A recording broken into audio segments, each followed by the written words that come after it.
Lord Arthur Savile's Crime. By Oscar Wilde. An illustration for the story Lord Arthur Savile's Crime by the author Oscar Wilde. Illustration from Wilde's Lord Arthur Savile's Crime. A study of duty. It was Lady Windermere's last reception before Easter, and Bentinck House was even more crowded than usual.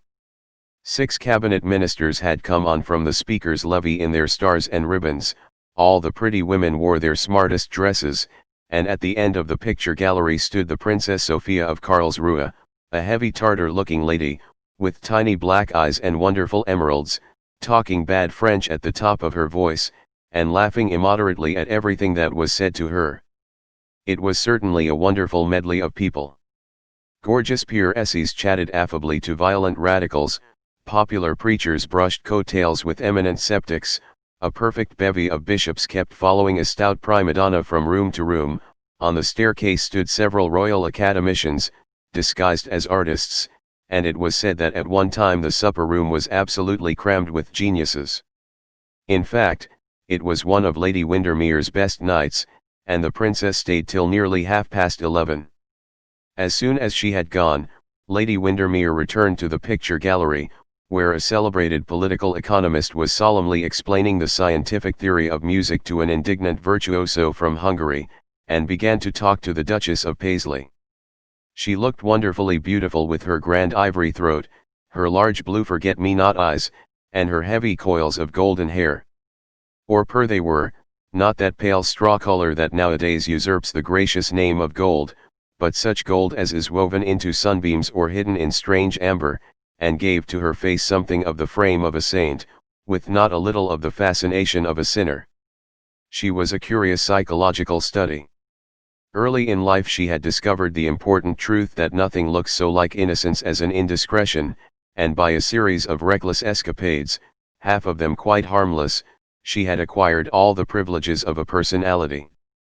She had more than once changed her husband, indeed, Debret credits her with 3 marriages, but as she had never changed her lover, the world had long ago ceased to talk scandal about her. She was now 40 years of age, childless, and with that inordinate passion for pleasure which is the secret of remaining young. Suddenly she looked eagerly round the room, and said, in her clear contralto voice, "Where is my chiromantist?" "Your what, Gladys?" exclaimed the Duchess, giving an involuntary start. "My chiromantist, Duchess, I can't live without him at present." "Dear Gladys." "You are always so original," murmured the Duchess, trying to remember what a chiromantist really was, and hoping it was not the same as a chiropodist. "He comes to see my hand twice a week regularly," continued Lady Windermere, "and is most interesting about it." "Good heavens," said the Duchess to herself, "he is a sort of chiropodist after all. How very dreadful. I hope he is a foreigner at any rate. It wouldn't be quite so bad then. I must certainly introduce him to you."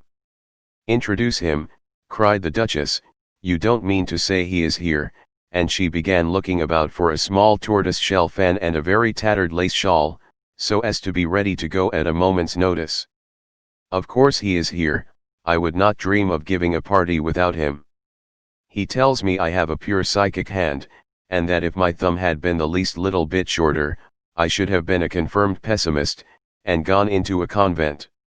"Oh, I see," said the Duchess, feeling very much relieved. "He tells fortunes, I suppose."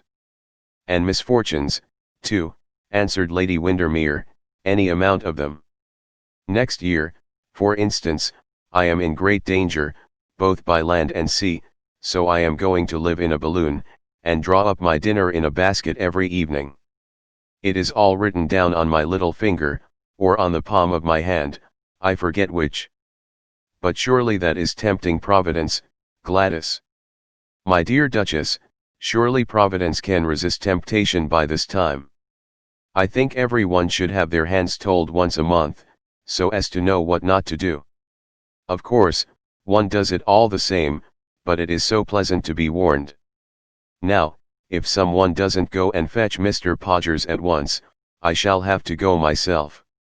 Let me go, Lady Windermere, said a tall handsome young man, who was standing by, listening to the conversation with an amused smile.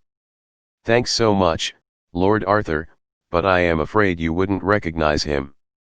If he is as wonderful as you say, Lady Windermere, I couldn't well miss him. Tell me what he is like, and I'll bring him to you at once. Well, he is not a bit like a chiromantist.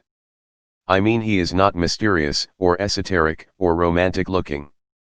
He is a little, stout man, with a funny, bald head, and great gold-rimmed spectacles, something between a family doctor and a country attorney. I'm really very sorry, but it is not my fault. People are so annoying.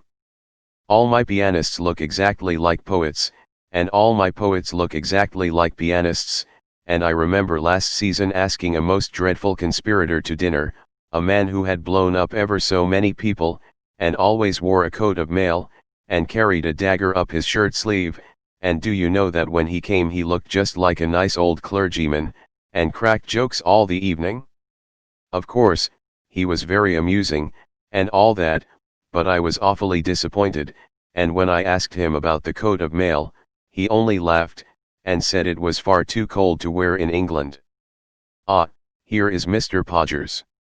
Now, Mr. Podgers, I want you to tell the Duchess of Paisley's hand. Duchess, you must take your glove off.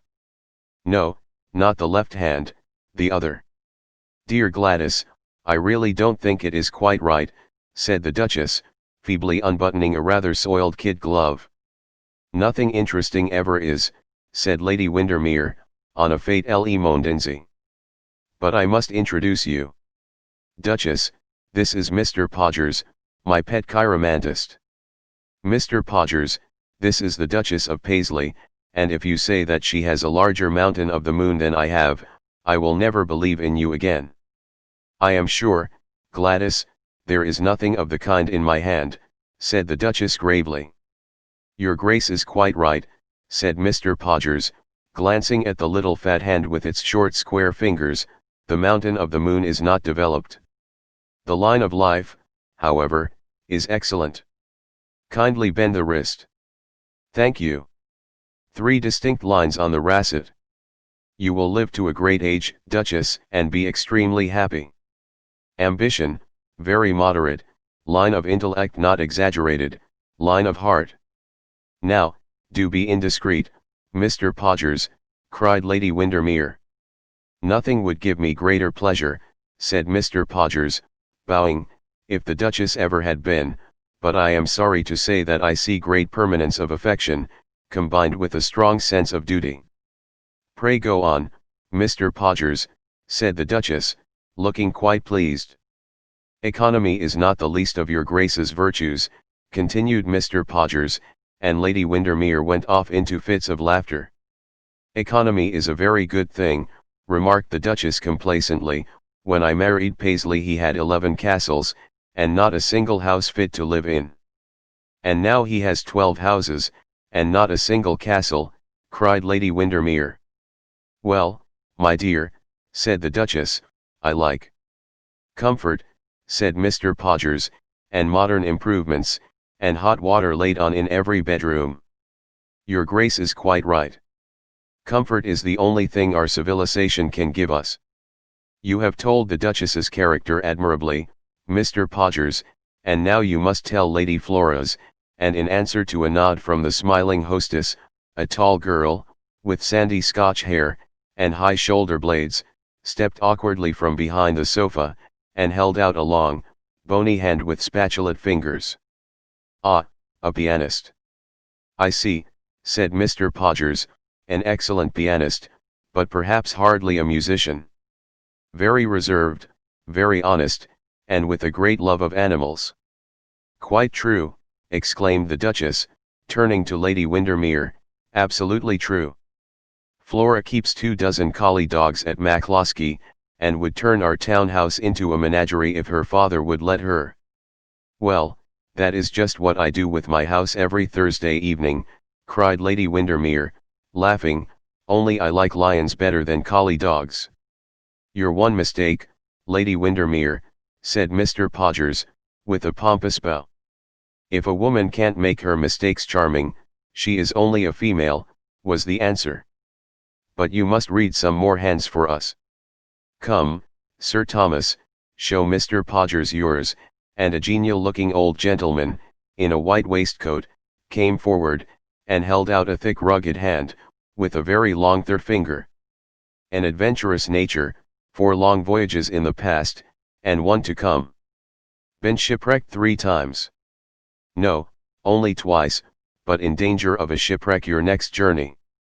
A strong conservative, very punctual, and with a passion for collecting curiosities. Had a severe illness between the ages of 16 and 18. Was left a fortune when about 30. Great aversion to cats and radicals. Extraordinary, exclaimed Sir Thomas, you must really tell my wife's hand, too. Your second wife's, said Mr. Podgers quietly, still keeping Sir Thomas's hand in his. Your second wife's. I shall be charmed, but Lady Marvel, a melancholy-looking woman, with brown hair and sentimental eyelashes, entirely declined to have her past or her future exposed, and nothing that Lady Windermere could do would induce Monsieur de Koloff, the Russian ambassador, even to take his gloves off. In fact, many people seemed afraid to face the odd little man with his stereotyped smile, his gold spectacles, and his bright, beady eyes, and when he told poor Lady Fermor, right out before everyone, that she did not care a bit for music, but was extremely fond of musicians, it was generally felt that chiromancy was a most dangerous science, and one that ought not to be encouraged, except in a tête-à-tête. Lord Arthur Savile, however, who did not know anything about Lady Fermor's unfortunate story, and who had been watching Mr. Podgers with a great deal of interest, was filled with an immense curiosity to have his own hand read, and feeling somewhat shy about putting himself forward, crossed over the room to where Lady Windermere was sitting, and, with a charming blush, asked her if she thought Mr. Podgers would mind. Of course, he won't mind, said Lady Windermere, that is what he is here for. All my lions, Lord Arthur, are performing lions, and jump through hoops whenever I ask them. But I must warn you beforehand that I shall tell Savile everything. She is coming to lunch with me tomorrow, to talk about bonnets, and if Mr. Podgers finds out that you have a bad temper, or a tendency to gout, or a wife living in Bayswater, I shall certainly let her know all about it. Lord Arthur smiled, and shook his head. I am not afraid, he answered. Savile knows me as well as I know her. Ah! I am a little sorry to hear you say that. The proper basis for marriage is a mutual misunderstanding. No, I am not at all cynical, I have merely got experience, which, however, is very much the same thing. Mr. Podgers, Lord Arthur Savile is dying to have his hand read. Don't tell him that he is engaged to one of the most beautiful girls in London, because that appeared in the Morning Post a month ago. Dear Lady Windermere, cried the Marchioness of Jedburgh, do let Mr. Podgers stay here a little longer. He has just told me I should go on the stage, and I am so interested. If he has told you that, Lady Jedburgh, I shall certainly take him away. Come over at once, Mr. Podgers, and read Lord Arthur's hand. Well, said Lady Jedburgh, making a little moue as she rose from the sofa, if I am not to be allowed to go on the stage, I must be allowed to be part of the audience at any rate. Of course, we are all going to be part of the audience, said Lady Windermere, and now, Mr. Podgers, be sure and tell us something nice. Lord Arthur is one of my special favourites. But when Mr. Podgers saw Lord Arthur's hand he grew curiously pale, and said nothing. A shudder seemed to pass through him, and his great bushy eyebrows twitched convulsively, in an odd, irritating way they had when he was puzzled.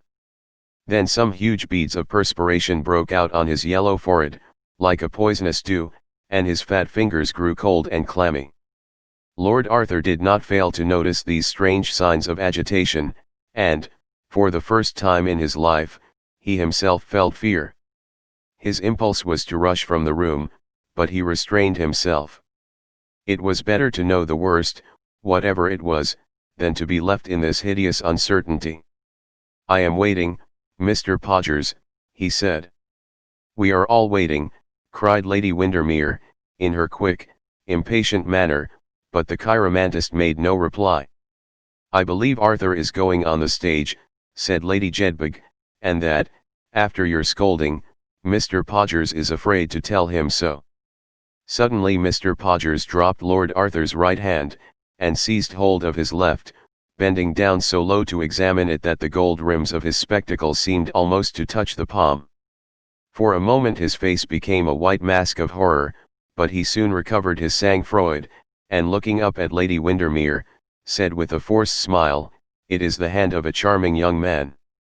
"Of course it is," answered Lady Windermere, "but will he be a charming husband? That is what I want to know." "All charming young men are," said Mr. Podgers. "I don't think a husband should be too fascinating," murmured Lady Jedburgh pensively, "it is so dangerous."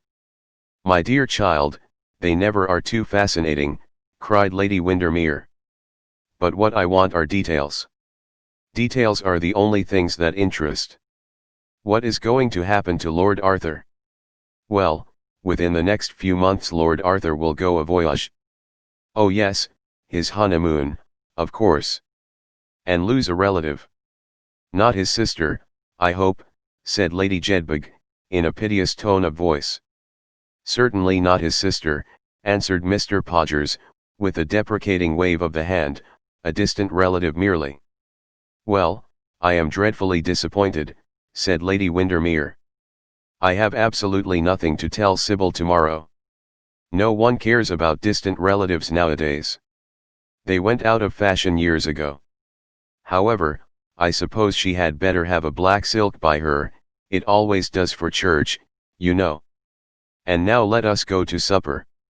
They are sure to have eaten everything up, but we may find some hot soup. Francois used to make excellent soup once, but he is so agitated about politics at present, that I never feel quite certain about him. I do wish General Boulanger would keep quiet. Duchess, I am sure you are tired." "Not at all, dear Gladys," answered the Duchess, waddling towards the door.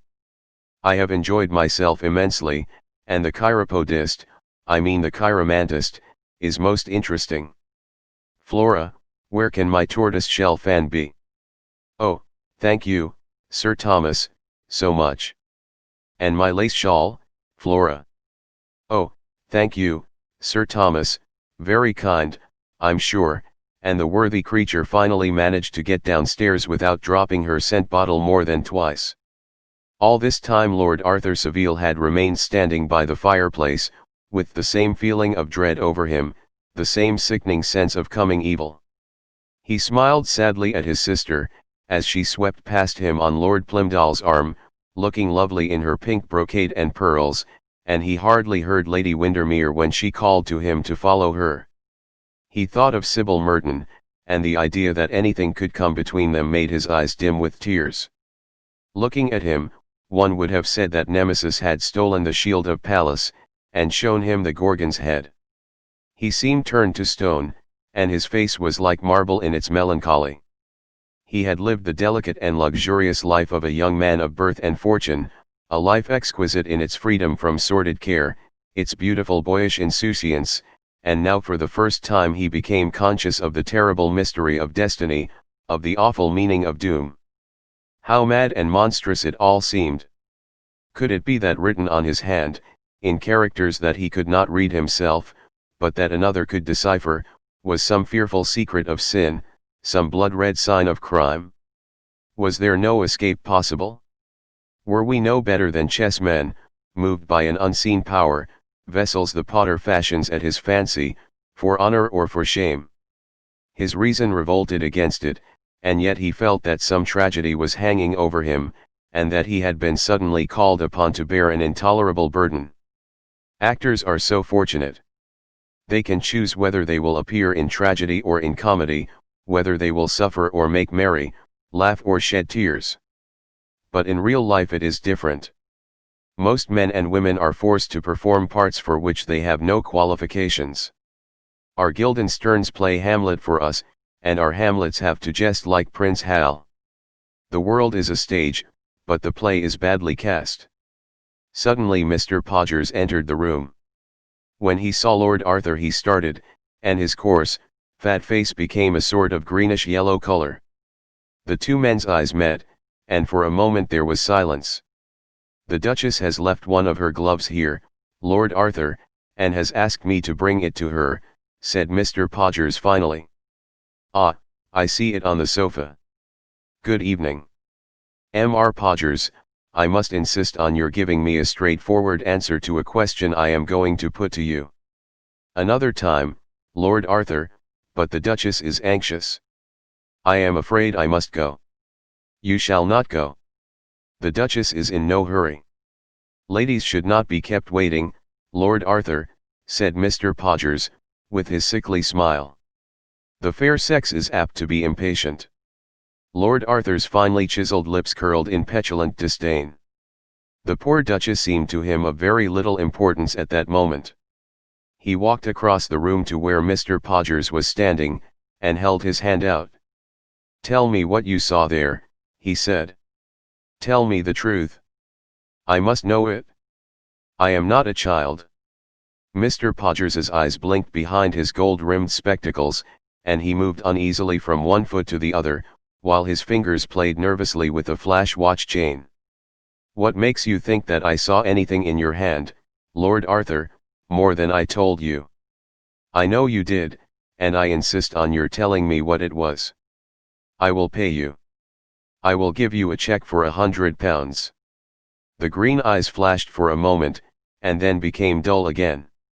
"Guineas," said Mr. Podgers at last, in a low voice. "Certainly. I will send you a check tomorrow. What is your club?" "I have no club. That is to say, not just at present. My address is, but allow me to give you my card," and producing a bit of gilt-edged pasteboard from his waistcoat pocket, Mr. Podgers handed it, with a low bow, to Lord Arthur, who read on it: "Mr. Septimus R. Podgers, professional chiromantist, 103 A West Moon Street." "My hours are from 10 to 4, murmured Mr. Podgers mechanically, "and I make a reduction for families." "Be quick," cried Lord Arthur, looking very pale, and holding his hand out. Mr. Podgers glanced nervously round, and drew the heavy portiere across the door. "It will take a little time, Lord Arthur, you had better sit down." "Be quick, sir," cried Lord Arthur again, stamping his foot angrily on the polished floor. Mr. Podgers smiled, drew from his breast pocket a small magnifying glass, and wiped it carefully with his handkerchief. "I am quite ready," he said. 2. 10 minutes later, with face blanched by terror, and eyes wild with grief, Lord Arthur Savile rushed from Bentinck House, crushing his way through the crowd of fur-coated footmen that stood round a large striped awning, and seeming not to see or hear anything. The night was bitter cold, and the gas lamps round the square flared and flickered in the keen wind, but his hands were hot with fever, and his forehead burned like lyre. On and on he went, almost with the gait of a drunken man. A policeman looked curiously at him as he passed, and a beggar, who slouched from an archway to ask for alms, grew frightened, seeing misery greater than his own.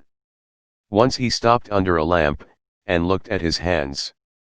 He thought he could detect the stain of blood already upon them, and a faint cry broke from his trembling lips. Murder! That is what the chiromantist had seen there. Murder!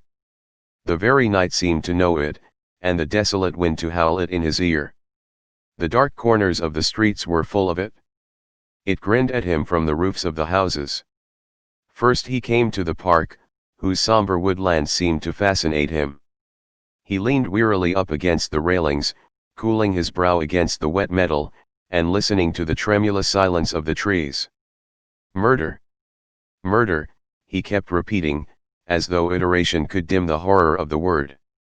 The sound of his own voice made him shudder, yet he almost hoped that echo might hear him, and wake the slumbering city from its dreams. He felt a mad desire to stop the casual passerby, and tell him everything. Then he wandered across Oxford Street into narrow, shameful alleys. Two women with painted faces mocked at him as he went by. From a dark courtyard came a sound of oaths and blows, followed by shrill screams, and, huddled upon a damp doorstep, he saw the crook-backed forms of Poverty and Eld. A strange pity came over him. Were these children of sin and misery predestined to their end, as he to his? Were they, like him, merely the puppets of a monstrous show? And yet it was not the mystery, but the comedy of suffering that struck him, its absolute uselessness, its grotesque want of meaning. How incoherent everything seemed! How lacking in all harmony! He was amazed at the discord between the shallow optimism of the day, and the real facts of existence. He was still very young. After a time he found himself in front of Marylebone Church. The silent roadway looked like a long riband of polished silver, flecked here and there by the dark arabesques of waving shadows. Far into the distance curved the line of flickering gas lamps, and outside a little walled-in house stood a solitary hansom, the driver asleep inside. He walked hastily in the direction of Portland Place, now and then looking round, as though he feared that he was being followed. At the corner of Rich Street stood two men, reading a small bill upon a hoarding. An odd feeling of curiosity stirred him, and he crossed over. As he came near, the word murder, printed in black letters, met his eye. He started, and a deep flush came into his cheek. It was an advertisement offering a reward for any information leading to the arrest of a man of medium height, between 30 and 40 years of age, wearing a billycock hat, a black coat, and check trousers, and with a scar upon his right cheek. He read it over and over again, and wondered if the wretched man would be caught, and how he had been scarred. Perhaps, some day, his own name might be placarded on the walls of London. Some day, perhaps, a price would be set on his head also. The thought made him sick with horror. He turned on his heel, and hurried on into the night.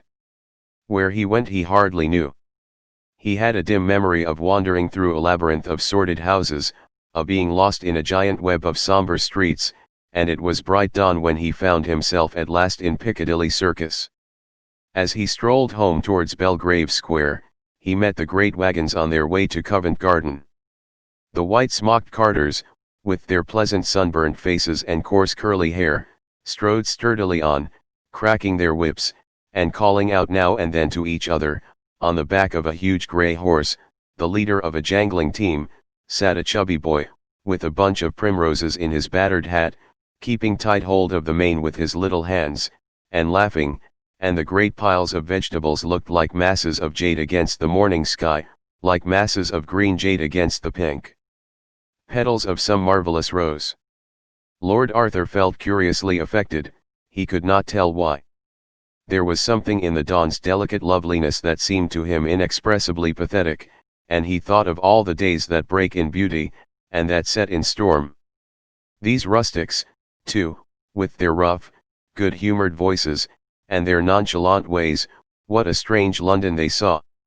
A London free from the sin of night and the smoke of day, a pallid, ghost-like city, a desolate town of tombs.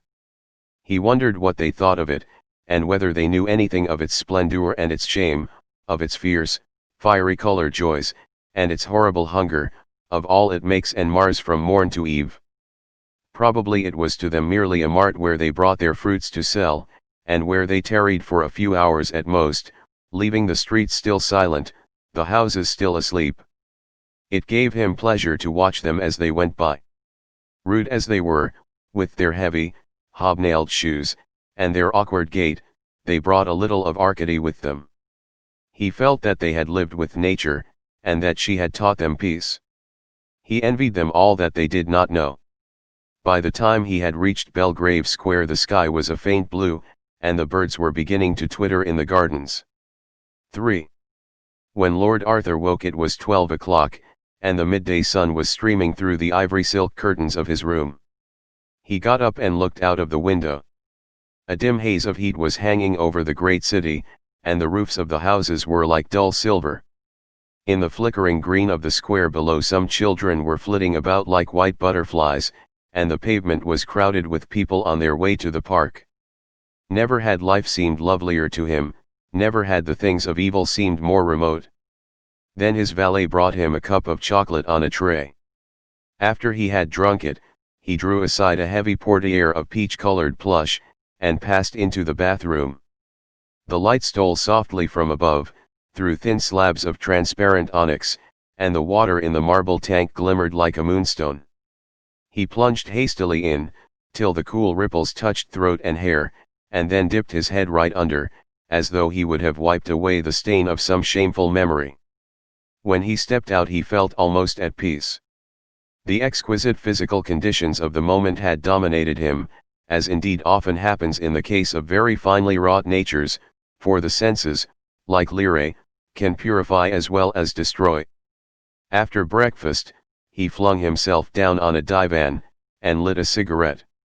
On the mantel shelf, framed in dainty old brocade, stood a large photograph of Sybil Merton, as he had seen her first at Lady Noel's ball. The small, exquisitely shaped head drooped slightly to one side, as though the thin, reed-like throat could hardly bear the burden of so much beauty.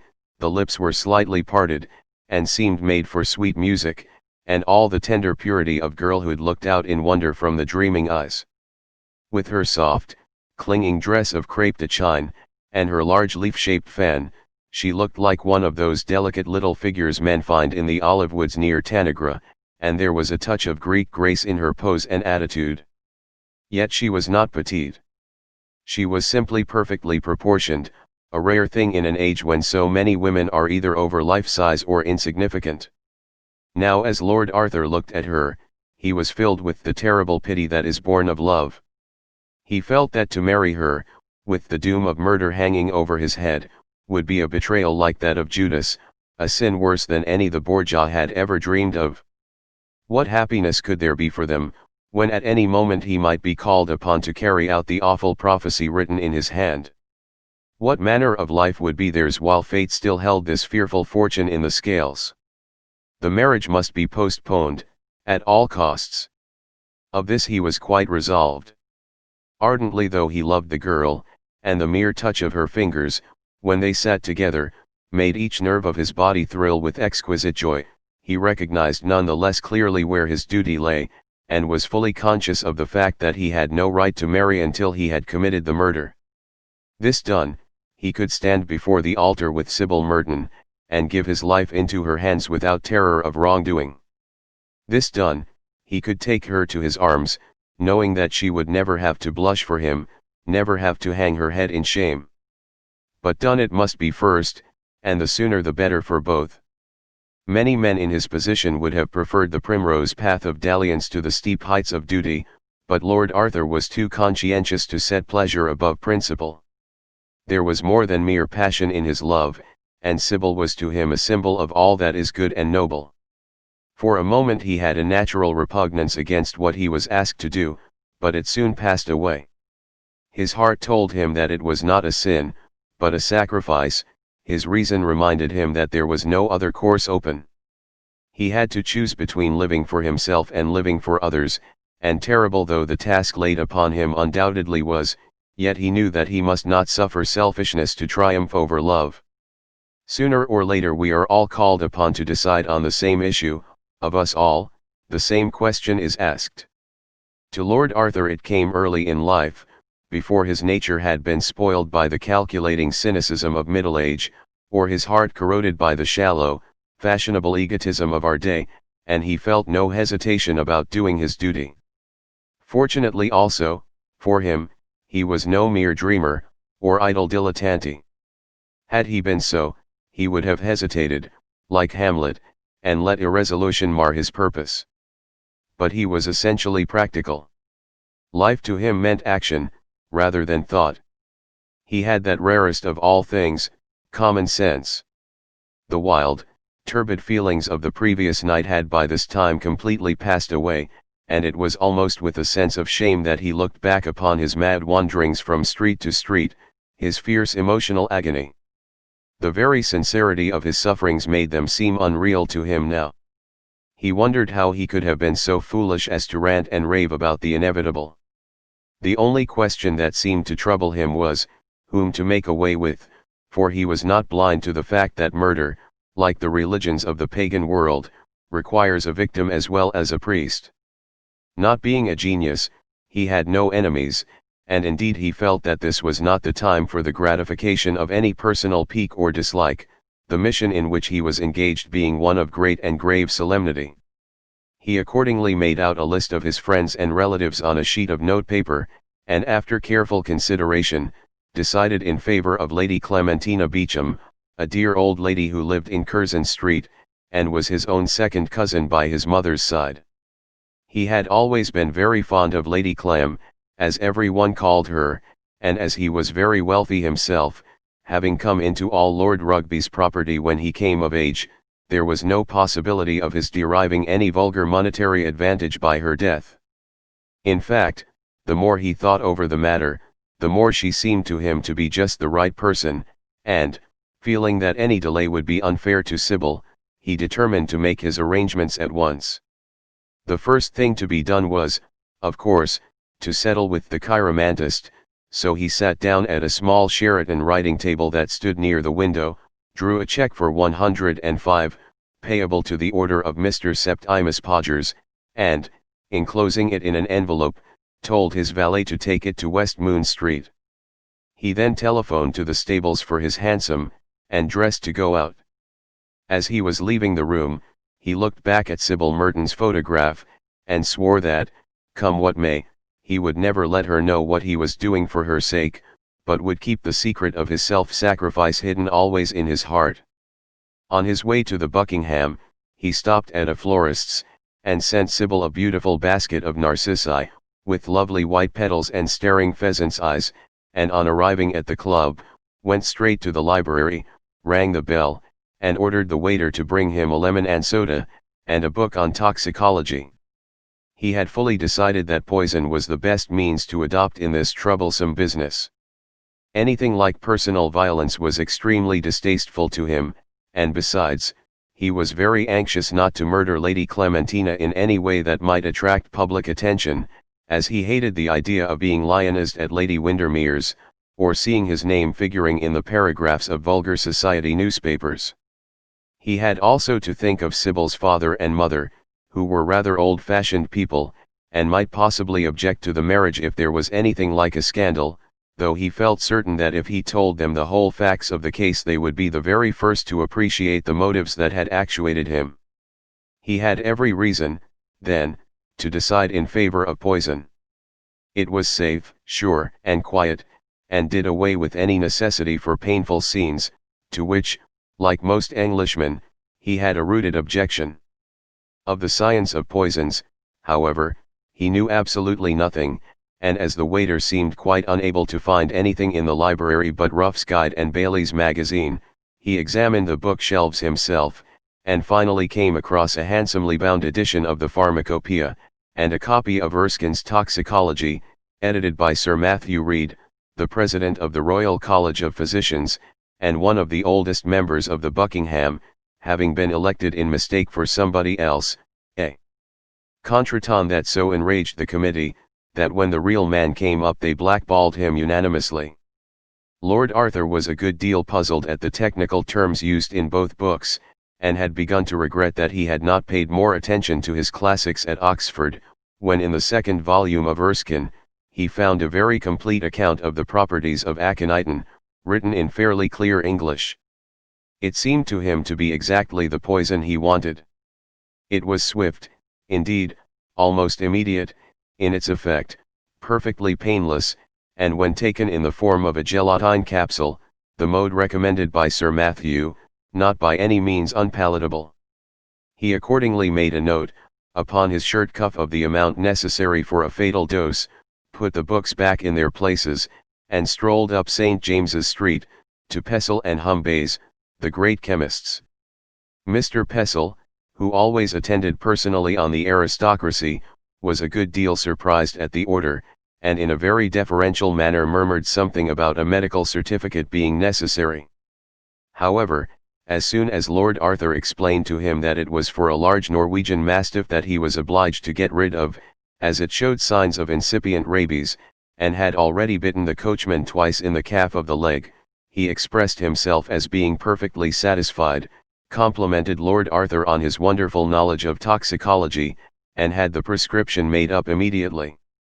Lord Arthur put the capsule into a pretty little silver bonbonniere that he saw in a shop window in Bond Street, threw away Pestle and Humbay's ugly pill box, and drove off at once to Lady Clementina's. "Well, Monsieur le mauvais sujet," cried the old lady, as he entered the room, "why haven't you been to see me all this time?" "My dear Lady Clem, I never have a moment to myself," said Lord Arthur, smiling. "I suppose you mean that you go about all day long with Miss Sybil Merton, buying chiffons and talking nonsense? I cannot understand why people make such a fuss about being married. In my day we never dreamed of billing and cooing in public, or in private for that matter. I assure you I have not seen Sybil for 24 hours, Lady Clem. As far as I can make out, she belongs entirely to her milliners.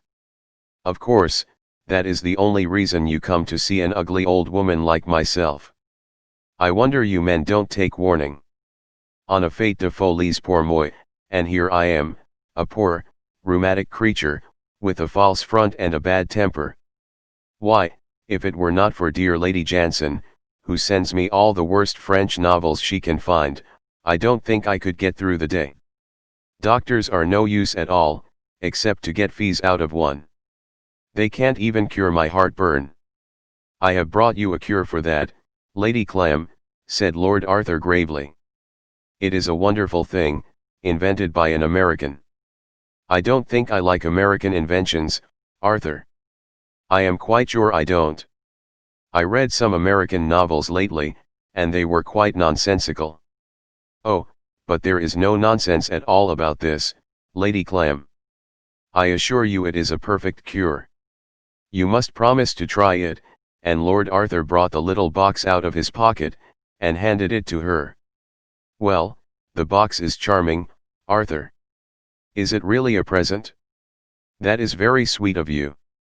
And is this the wonderful medicine? It looks like a bonbon. I'll take it at once. Good heavens! Lady Clem," cried Lord Arthur, catching hold of her hand, "you mustn't do anything of the kind.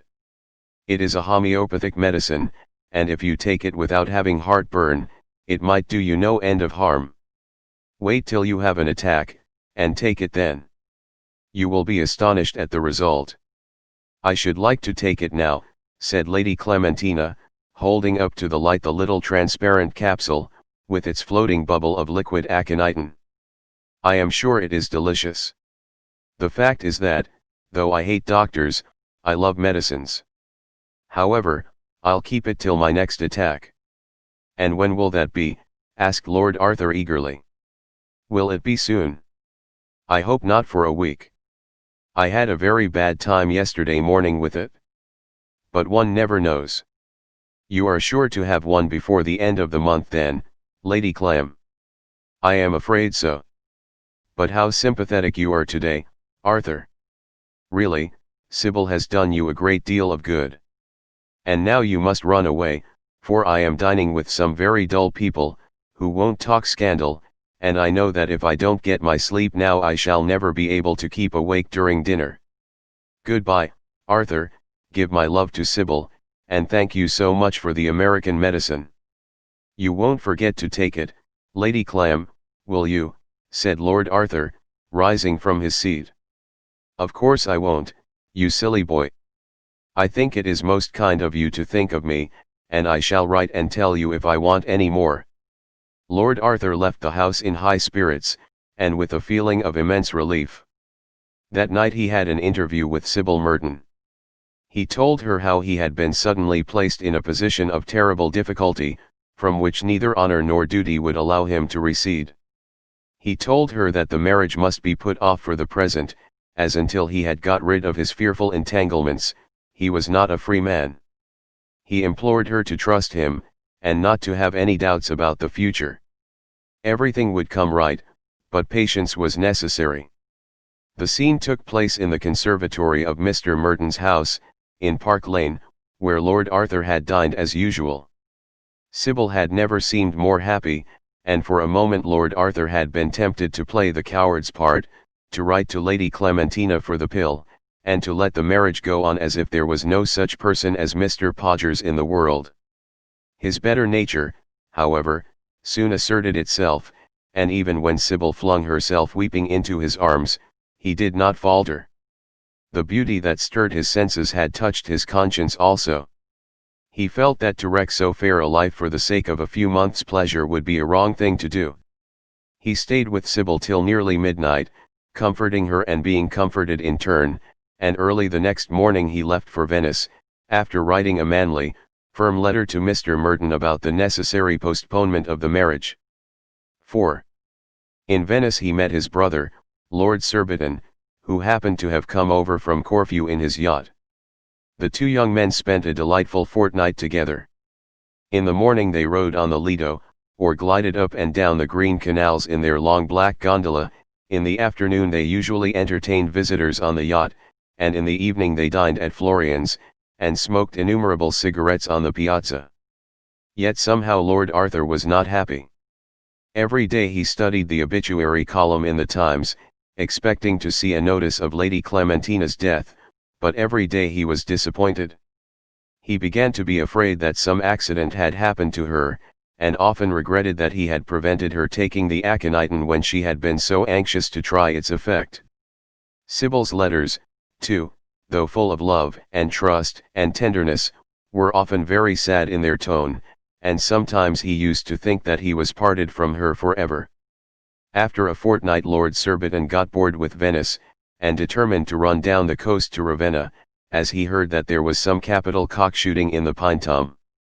Lord Arthur, at first, refused absolutely to come, but Surbiton, of whom he was extremely fond, finally persuaded him that if he stayed at Danieli's by himself he would be moped to death, and on the morning of the 15th they started, with a strong northeast wind blowing, and a rather sloppy sea.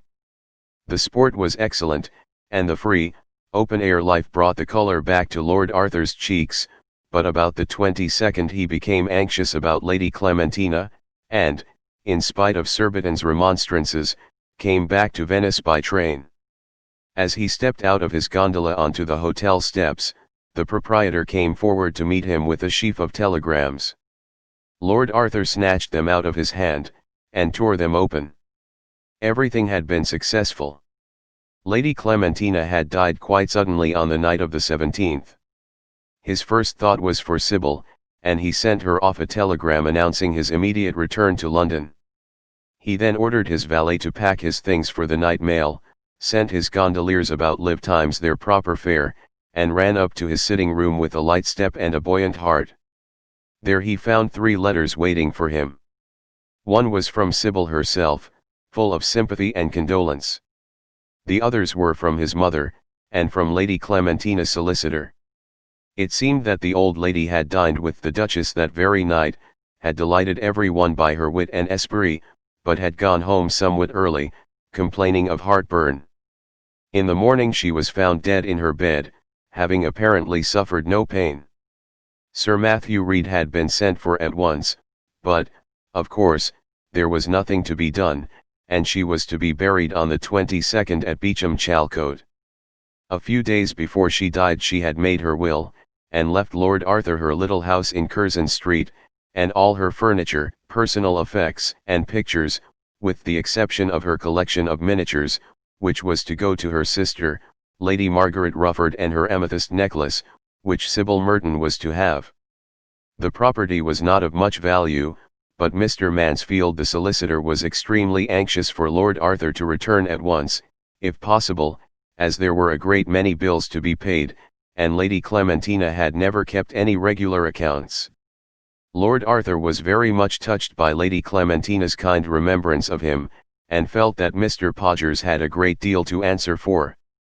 His love of Savile, however, dominated every other emotion, and the consciousness that he had done his duty gave him peace and comfort.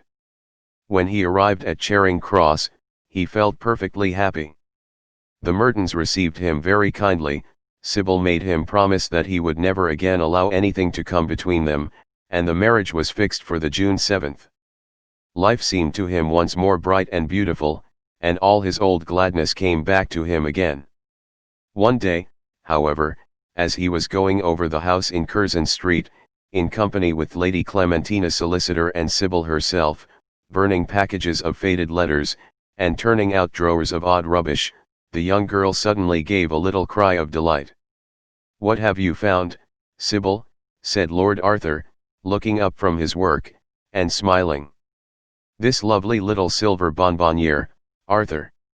Isn't it quaint and Dutch? Do give it to me. I know amethysts won't become me till I am over 80.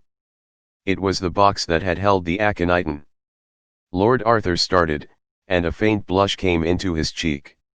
He had almost entirely forgotten what he had done, and it seemed to him a curious coincidence that Savile, for whose sake he had gone through all that terrible anxiety, should have been the first to remind him of it. "Of course you can have it, Savile. I gave it to poor Lady Clem myself." "Oh. Thank you, Arthur, and may I have the bonbon too? I had no notion that Lady Clementina liked sweets. I thought she was far too intellectual."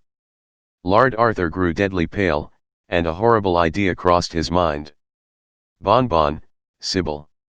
What do you mean?" he said in a slow, hoarse voice. "There is one in it, that is all.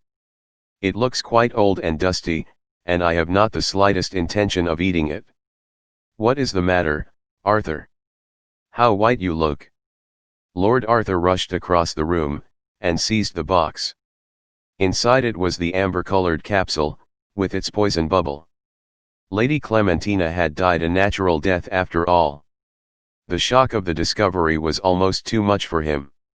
He flung the capsule into the lire, and sank on the sofa with a cry of despair. Mr. Merton was a good deal distressed at the second postponement of the marriage, and Lady Julia, who had already ordered her dress for the wedding, did all in her power to make Savile break off the match. Dearly, however, as Savile loved her mother, she had given her whole life into Lord Arthur's hands, and nothing that Lady Julia could say could make her waver in her faith. As for Lord Arthur himself, it took him days to get over his terrible disappointment, and for a time his nerves were completely unstrung. His excellent common sense, however, soon asserted itself, and his sound, practical mind did not leave him long in doubt about what to do. Poison having proved a complete failure, dynamite, or some other form of explosive, was obviously the proper thing to try. He accordingly looked again over the list of his friends and relatives, and, after careful consideration, determined to blow up his uncle, the Dean of Chichester. The Dean, who was a man of great culture and learning, was extremely fond of clocks, and had a wonderful collection of timepieces, ranging from the 15th century to the present day, and it seemed to Lord Arthur that this hobby of the good Dean's offered him an excellent opportunity for carrying out his scheme. Where to procure an explosive machine was, of course, quite another matter. The London Directory gave him no information on the point, and he felt that there was very little use in going to Scotland Yard about it, as they never seemed to know anything about the movements of the dynamite faction till after an explosion had taken place, and not much even then. Suddenly he thought of his friend Ravaloff, a young Russian of very revolutionary tendencies, whom he had met at Lady Windermere's in the winter. Count Ravaloff was supposed to be writing a life of Peter the Great, and to have come over to England for the purpose of studying the documents relating to that Tsar's residence in this country as a ship carpenter, but it was generally suspected that he was a nihilist agent, and there was no doubt that the Russian embassy did not look with any favor upon his presence in London. Lord Arthur felt that he was just the man for his purpose, and drove down one morning to his lodgings in Bloomsbury, to ask his advice and assistance. "So you are taking up politics seriously," said Count Ravaloff, when Lord Arthur had told him the object of his mission, but Lord Arthur, who hated swagger of any kind, felt bound to admit to him that he had not the slightest interest in social questions, and simply wanted the explosive machine for a purely family matter, in which no one was concerned but himself. Count Ravaloff looked at him for some moments in amazement, and then seeing that he was quite serious, wrote an address on a piece of paper, initialed it, and handed it to him across the table. Scotland Yard would give a good deal to know this address, my dear fellow. They shan't have it, cried Lord Arthur, laughing, and after shaking the young Russian warmly by the hand he ran downstairs, examined the paper, and told the coachman to drive to Soho Square. There he dismissed him, and strolled down Greek Street, till he came to a place called Bell's Court. He passed under the archway, and found himself in a curious cul-de-sac, that was apparently occupied by a French laundry, as a perfect network of clotheslines was stretched across from house to house, and there was a flutter of white linen in the morning air. He walked to the end, and knocked at a little green house. After some delay, during which every window in the court became a blurred mass of peering faces, the door was opened by a rather rough-looking foreigner, who asked him in very bad English what his business was. Lord Arthur handed him the paper Count Ravaloff had given him. When the man saw it he bowed, and invited Lord Arthur into a very shabby front parlour on the ground floor, and in a few moments Herr Winkelkopf, as he was called in England, bustled into the room, with a very wine-stained napkin round his neck, and a fork in his left hand. "Count Ravaloff has given me an introduction to you," said Lord Arthur, bowing, "and I am anxious to have a short interview with you on a matter of business. My name is Smith, Mr. Robert Smith, and I want you to supply me with an explosive clock." "Charmed to meet you, Lord Arthur," said the genial little German, laughing. "Don't look so alarmed, it is my duty to know everybody, and I remember seeing you one evening at Lady Windermere's. I hope her ladyship is quite well. Do you mind sitting with me while I finish my breakfast? There is an excellent pate, and my friends are kind enough to say that my Rhine wine is better than any they get at the German embassy," and before Lord Arthur had got over his surprise at being recognized, he found himself seated in the back room, sipping the most delicious Marco-Brunner out of a pale yellow hock glass marked with the imperial monogram, and chatting in the friendliest manner possible to the famous conspirator. "Explosive clocks," said Herr Winkelkopf, "are not very good things for foreign exportation, as, even if they succeed in passing the custom house, the train service is so irregular, that they usually go off before they have reached their proper destination. If, however, you want one for home use, I can supply you with an excellent article, and guarantee that you will be satisfied with the result. May I ask for whom it is intended? If it is for the police, or for anyone connected with Scotland Yard, I am afraid I cannot do anything for you. The English detectives are really our best friends, and I have always found that by relying on their stupidity, we can do exactly what we like. I could not spare one of them." "I assure you," said Lord Arthur, "that it has nothing to do with the police at all. In fact, the clock is intended for the Dean of Chichester." "Dear me! I had no idea that you felt so strongly about religion, Lord Arthur. Few young men do nowadays." "I am afraid you overrate me, Herr Winkelkopf," said Lord Arthur, blushing. "The fact is, I really know nothing about theology."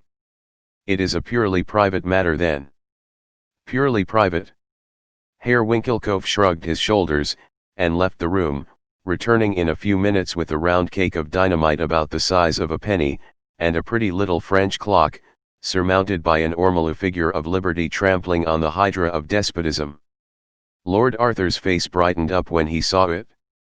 "That is just what I want," he cried, "and now tell me how it goes off." "Ah! There is my secret," answered Herr Winkelkopf, contemplating his invention with a justifiable look of pride. "Let me know when you wish it to explode, and I will set the machine to the moment." "Well, today is Tuesday, and if you could send it off at once." "That is impossible, I have a great deal of important work on hand for some friends of mine in Moscow." "Still, I might send it off tomorrow." "Oh, it will be quite time enough," said Lord Arthur politely, "if it is delivered tomorrow night or Thursday morning. For the moment of the explosion, say Friday at noon exactly. The Dean is always at home at that hour." "Friday, at noon," repeated Herr Winkelkopf, and he made a note to that effect in a large ledger that was lying on a bureau near the fireplace. "And now, said Lord Arthur, rising from his seat, "pray let me know how much I am in your debt." "It is such a small matter, Lord Arthur, that I do not care to make any charge. The dynamite comes to 7 and sixpence, the clock will be £3.10, and the carriage about 5 shillings. I am only too pleased to oblige any friend of Count Ravaloff's. But your trouble, Herr Winkelkopf?" "Oh, that is nothing. It is a pleasure to me. I do not work for money, I live entirely for my art." Lord Arthur laid down 4:2:6 on the table, thanked the little German for his kindness, and, having succeeded in declining an invitation to meet some anarchists at a meat tea on the following Saturday, left the house and went off to the park.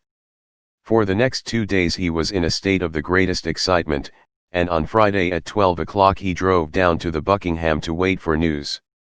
All the afternoon the stolid hall porter kept posting up telegrams from various parts of the country giving the results of horse races, the verdicts in divorce suits, the state of the weather, and the like, while the tape ticked out wearisome details about an all-night sitting in the House of Commons, and a small panic on the Stock Exchange.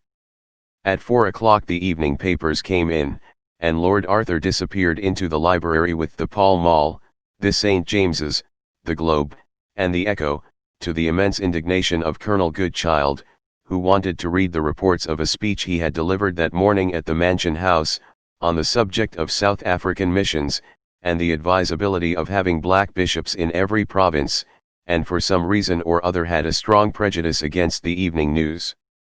None of the papers, however, contained even the slightest allusion to Chichester, and Lord Arthur felt that the attempt must have failed. It was a terrible blow to him, and for a time he was quite unnerved. Herr Winkelkopf, whom he went to see the next day, was full of elaborate apologies, and offered to supply him with another clock free of charge, or with a case of nitroglycerin bombs at cost price. But he had lost all faith in explosives, and Herr Winkelkopf himself acknowledged that everything is so adulterated nowadays, that even dynamite can hardly be got in a pure condition. The little German, however, while admitting that something must have gone wrong with the machinery, was not without hope that the clock might still go off, and instanced the case of a barometer that he had once sent to the military governor at Odessa, which, though timed to explode in 10 days, had not done so for something like 3 months. It was quite true that when it did go off, it merely succeeded in blowing a housemaid to atoms, the governor having gone out of town 6 weeks before, but at least it showed that dynamite, as a destructive force, was, when under the control of machinery, a powerful, though a somewhat unpunctual agent.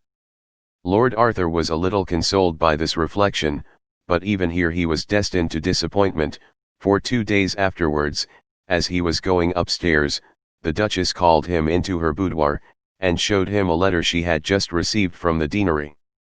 "Jane writes charming letters," said the Duchess, "you must really read her last.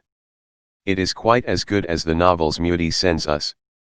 Lord Arthur seized the letter from her hand. It ran as follows: The Deanery, Chichester. May 27th.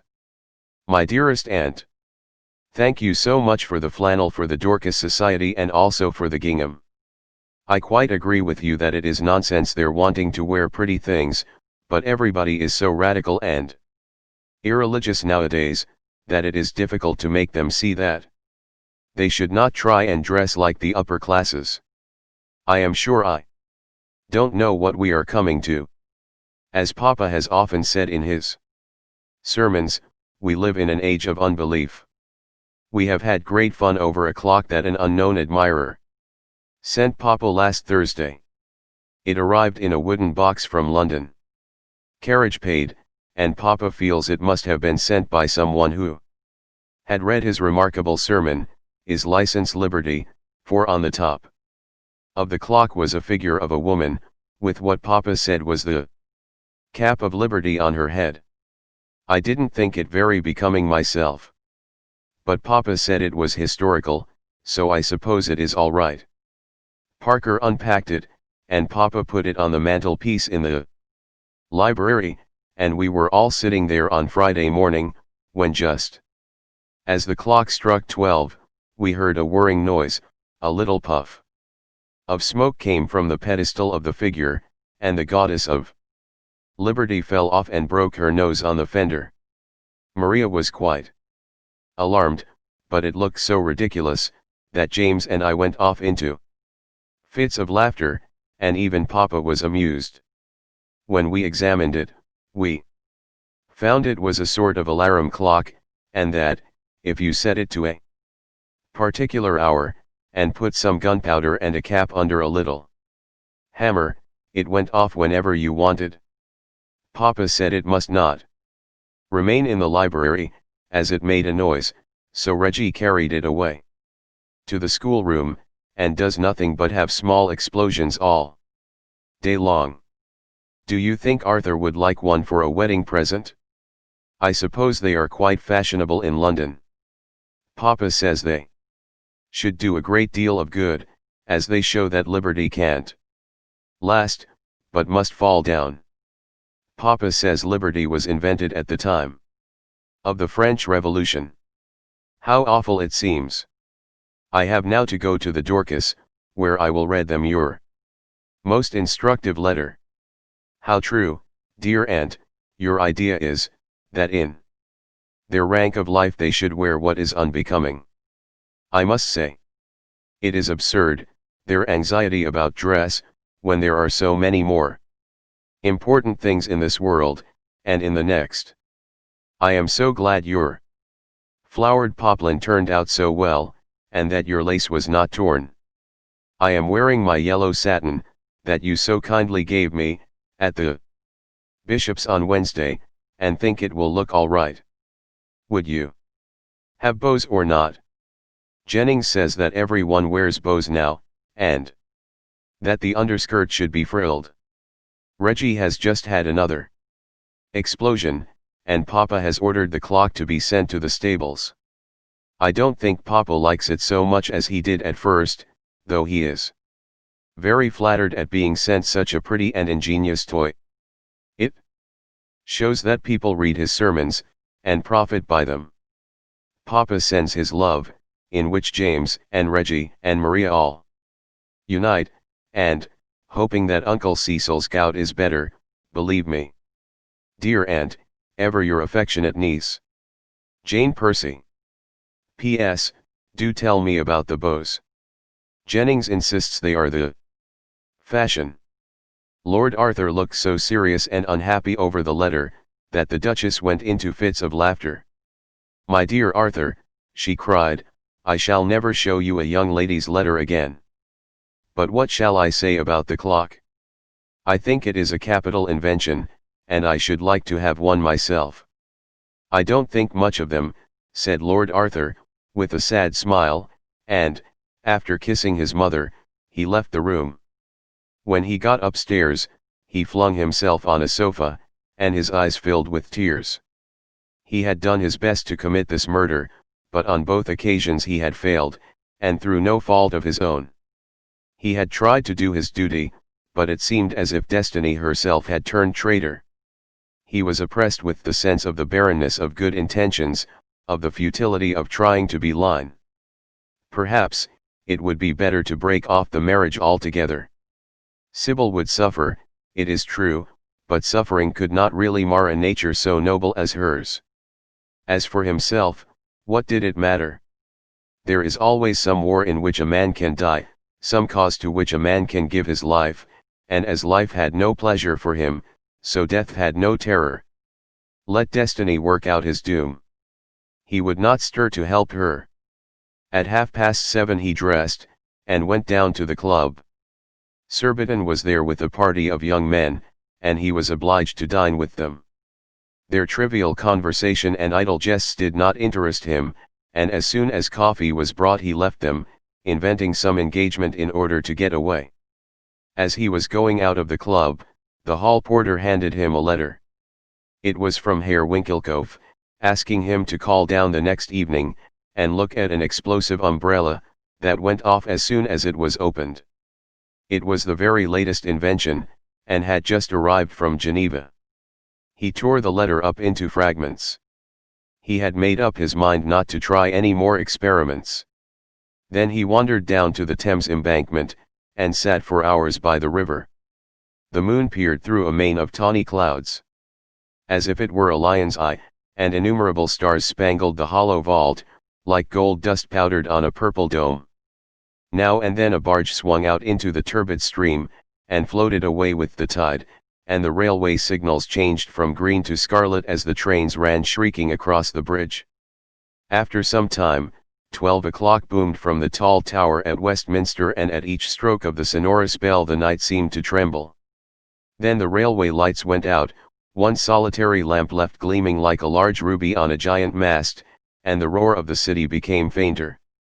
At 2 o'clock he got up, and strolled towards Blackfriars. How unreal everything looked! How like a strange dream! The houses on the other side of the river seemed built out of darkness. One would have said that silver and shadow had fashioned the world anew. The huge dome of St. Paul's loomed like a bubble through the dusky air. As he approached Cleopatra's Needle he saw a man leaning over the parapet, and as he came nearer the man looked up, the gaslight falling full upon his face. It was Mr. Podgers, the chiromantist.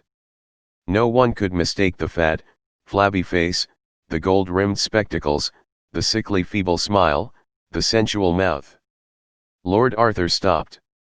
A brilliant idea flashed across him, and he stole softly up behind. In a moment he had seized Mr. Podgers by the legs, and flung him into the Thames. There was a coarse oath, a heavy splash, and all was still.